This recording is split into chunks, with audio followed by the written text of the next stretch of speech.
Okay, how's everybody doing this evening? My name is Kent. The channel is Bitcoin Believer, EOS San Diego, and of course I'm in Carlsbad, California.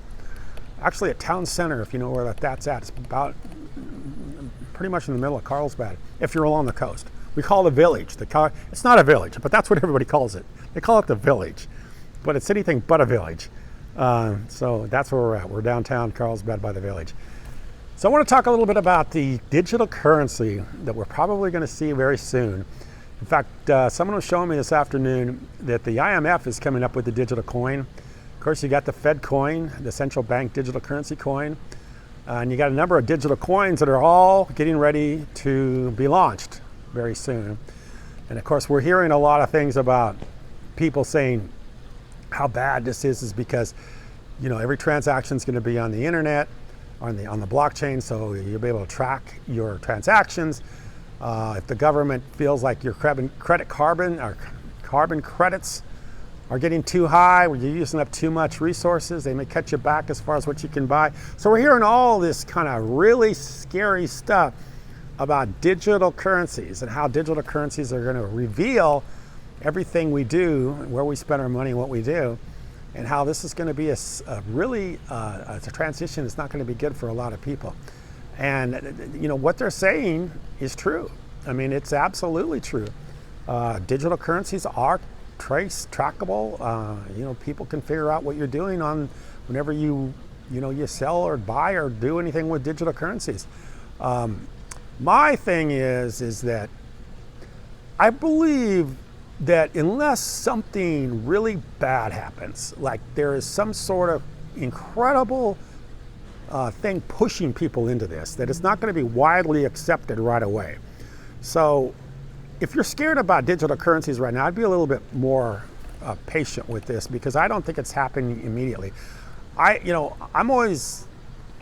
in this thing for a long time, and you know, when I was early in this, I was really excited. I thought, wow, this stuff is just going to take over the world. It's going to be like wildfire. It's like, you know, one day we're going to be doing cash, and the next day we're going to be doing transactions from our digital wallets. And I've noticed in the last 4 or 5 years that it's not a quick run. It's not a quick takeoff. It's a long takeoff, and it's going to be a long time for people to transition to digital currencies. In fact, I was at the DMV the other day. I thought the AAA the other day, paying for some of my fees for my automobile, and they didn't even take debit or credit cards. They took only cash or check. So there's so much of our economy that revolves around cash that if you simply just say no more cash, it's going to probably hurt the economy for quite some time. And I don't think the people in power are going to necessarily want to just bring the economy to a screeching halt while we all figure out how to use digital currencies. So I don't think it's a quick thing that's going to happen.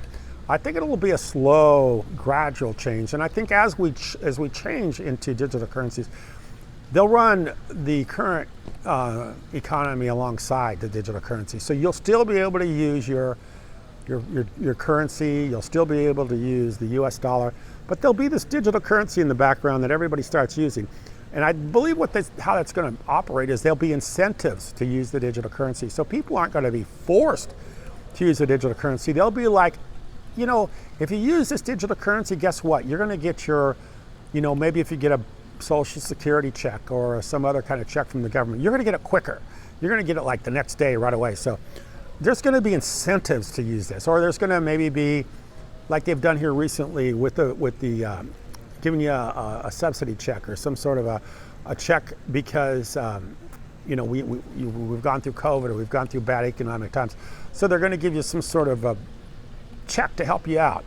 You know, and if you're on a digital wallet, you get it right now. If you want to wait for it to come in the mail, you're going to wait a few months. So I think they're going to incentivize people to use digital currencies. And that's the way they're going to bring it about. They're going to do it, but gradually with incentives, more so than just shove everybody into a digital economy like right now. Because if they do that, I think it's just going to be too much of a jolt to everybody. So don't look for that. You know, these fear mongers that are telling you, oh my God, your whole life's going to be exposed in the next 2 weeks because they're switching over to Fed coin, and you're going to have to use Fed coin. And your dollar bills are going to be worthless, so you got to spend those up. The money's inflated in waste. You got to get out of currency. So, I think this is more of a slow, gradual into cryptocurrencies, not a quick thing into cryptocurrencies. That's my belief system. I don't think they're going to do it quickly, and I think in the meantime, there will be alternatives like Bitcoin, EOS, Ethereum. There'll be other ways to transact. You're not going to have to use the government digital currency. There'll be other private digital currencies. People will create their own coin.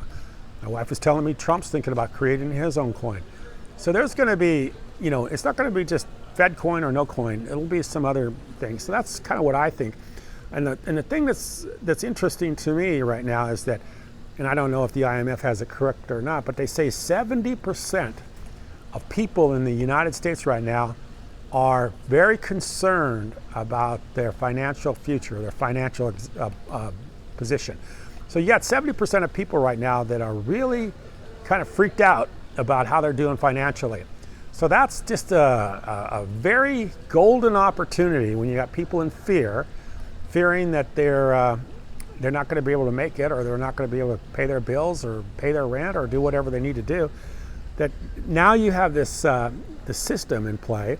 It's called digital currency, where maybe you get a little bit of more money, maybe somehow there's some incentives to jump into this digital currency, and you automatically get paid to do it. And I think that's going to be, this is what's going to happen. Something's going to happen to make people want to do this. They're going to do it voluntarily. They're not going to force you into doing it.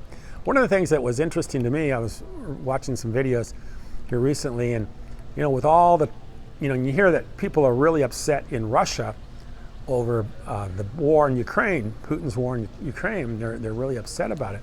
But they say the biggest issue for the Russian voter is pensions. So, obviously, as we've done in the United States, they're raising the age of retirement in Russia. And that's the one thing that I guess they say will drive Putin out of office quicker than anything, is if he cuts pensioners' pensions and then he raises the age for people to retire. So these are the things that people like in Russia are concerned about. They're not, they don't probably are not very happy about what the war is, but the bigger issue is if I can put some food on the table this afternoon or this evening. They're more interested in that than they are, how many billions of dollars or how many millions, hundreds of millions of dollars Putin is spending on a war in Ukraine. They're more worried about themselves, and that's the way most people are. They're more worried about their own financial condition rather than what's going on with the bigger overall picture in the government. So I think, you're going to see this digital coin come out. There's going to be probably a number of them. It might just eventually work down to just one or two, but there's going to be some changes because they're just, obviously for whatever reason, the currencies are not going to be around much longer. We all know about them. We all know how they operate. The internet has kind of outed everybody. Social media has kind of outed everybody. There are no secrets anymore with how things are run and how much money is being created and printed. And there's going to have to be a world where everybody starts getting digital, because obviously you walk around any store, any place, especially here in Southern California, everybody is on their phone. I can't go to the gym. I'm getting ready to go to the gym here in an hour or two. If I go to the gym, 24-hour fitness, I'll have to wait for somebody to play with their phone for 5 or 10 minutes before they get off a piece of equipment. So if there's a piece of equipment over here I'd like to use, I'm sitting here waiting for somebody to, text a friend or check their, latest whatever social media account before they get off the machine. So, when people are transacting with their phones all the time, do they really want to have another wallet over here with currency in their pocket, or they just want to do, a cash app?